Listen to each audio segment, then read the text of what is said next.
해외 연구진들이 주목하고 있는 한국 가족 소통법이 있습니다. 왜 한국 가정의 갈등 해결 속도가 빠른 걸까요?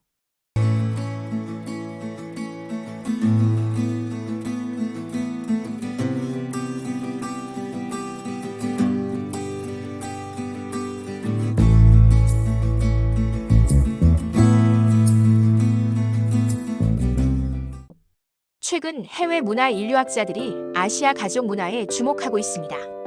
특히 한국 가정의 갈등 해결 방식이 서구와 다르다는 점에 관심을 보이고 있어요. 여성가족부 가족 실태 조사에 따르면 한국 가족의 응집력 수치가 높게 나타났습니다. 실제로 한국보건사회연구원 연구에서도 한국 가정의 세대 간 소통 특성이 독특하다고 분석됐어요. 그 배경에는 한국 시어머니들의 특별한 소통 방식이 있었습니다. 직접적으로 말하지 않으면서도 상대방의 마음을 헤아리는 능력이죠. 문화학자들은 이를 하이 컨텍스트 커뮤니케이션이라고 부릅니다.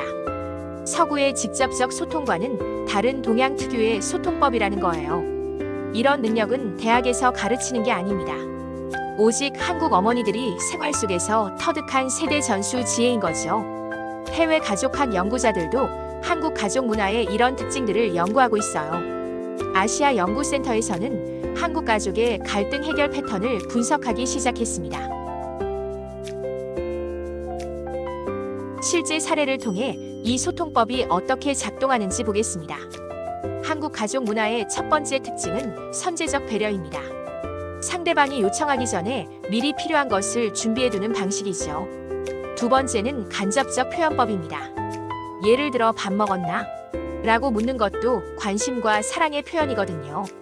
문화 인류학에서는 이를 하이 컨텍스트 문화라고 설명합니다. 세 번째는 적절한 타이밍을 아는 능력입니다. 언제 다가가고 언제 물러서야 하는지를 직감적으로 판단하는 거죠. 네 번째는 무조건적 수용의 자세입니다. 상대방의 방식이 다르더라도 일단 이해하려고 노력하는 것부터 시작해요. 서울에 사는 김영희 씨는 워킹맘인 며느리가 걱정이었습니다. 매일 야근에 시달려서 지쳐 보이는 며느리를 보니 마음이 아팠어요. 집에 와서도 2살배기 손주를 돌보느라 정신이 없는 상황이었거든요. 하지만 직접 도와주겠다고 하면 부담스러워할 것 같았어요. 그래서 영희 씨가 선택한 방법은 보이지 않는 도움이었습니다. 며느리가 출근한 사이에 냉장고를 채우고 집안일을 해두는 거예요. 아이 간식, 며느리가 좋아하는 과일까지 세심하게 준비했죠. 그리고 이 모든 걸 자연스럽게 들키지 않게 하는 것이 포인트였어요. 며느리가 고맙다고 연락하면 그냥 지나가다 들렀다고 말하고요. 이런 방식을 몇 개월 반복하니 놀라운 변화가 일어났습니다. 며느리가 먼저 안부를 묻고 명절 준비도 적극적으로 도와주기 시작했어요. 영희 씨는 아무것도 요구하지 않았는데 모든 것을 얻었다고 말했습니다. 부산에 사는 박순자 씨의 이야기는 더욱 감동적입니다. 며느리와의 관계가 오랫동안 어색했던 상황이었거든요. 명절 때마다 서로 눈치를 보며 가족 모두가 불편해했어요. 하지만 순자 씨는 포기하지 않고 다르게 접근했습니다. 내가 먼저 변해야 우리 가족이 행복해질 수 있다고 생각한 거예요. 순자 씨의 첫 번째 변화는 기대하지 않기였습니다.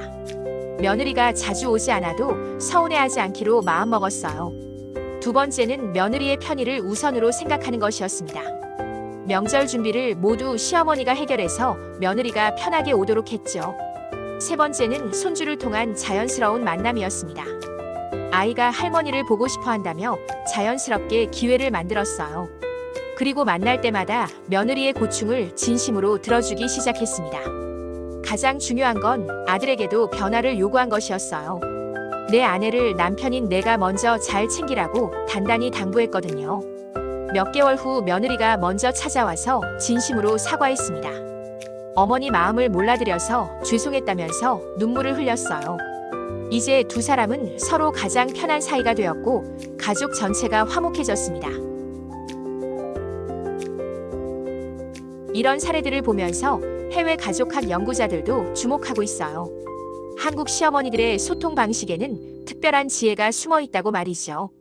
실제로 아시아 문화권의 가족 응집력이 높다는 연구 결과들이 있습니다. 특히 한국 가족의 갈등 해결 방식이 독특하다는 평가를 받고 있어요. 일부 연구자들은 한국 시어머니들이 천부적인 가족 치료사 같다고 표현하기도 합니다. 한 문화 인류학자는 이렇게 말했습니다. 한국 어머니들의 소통법은 서구 심리학이 오랫동안 연구해온 이상향과 같다고요. 이런 패턴을 분석해보니 공통점들이 발견되었어요. 한국 시어머니들의 소통법에는 여러 단계가 있다는 거죠. 관찰 단계에서 상황을 파악하고 준비 단계에서 해결책을 마련해요. 실행 단계에서는 자연스럽게 도움을 주고 기다림 단계에서 변화를 지켜봅니다. 이 모든 과정이 상대방에게 부담을 주지 않는 선에서 이루어져요. 서구의 직접적 상담법과는 완전히 다른 접근 방식인 거죠. 서구에서는 문제를 직접 이야기하고 해결책을 논의하는 방식이에요. 하지만 한국식은 말하지 않고도 서로를 이해하게 만드는 방법이거든요. 특히 눈치라는 개념이 해외 학자들에게 큰 관심을 받고 있습니다. 말하지 않아도 상대방의 마음을 읽는 이 능력을 연구하고 있어요. 어떤 연구자는 이를 감정지능의 최고 형태라고 평가하기도 했습니다. 이제 일부 해외 가족 상담 프로그램에서 한국식 접근법을 도입하고 있다고 해요. 한국 어머니들의 지혜가 전 세계로 퍼져나가고 있는 거죠. 돌이켜보면 우리 어머니들은 평생 이런 방식으로 가족을 지켜오셨습니다.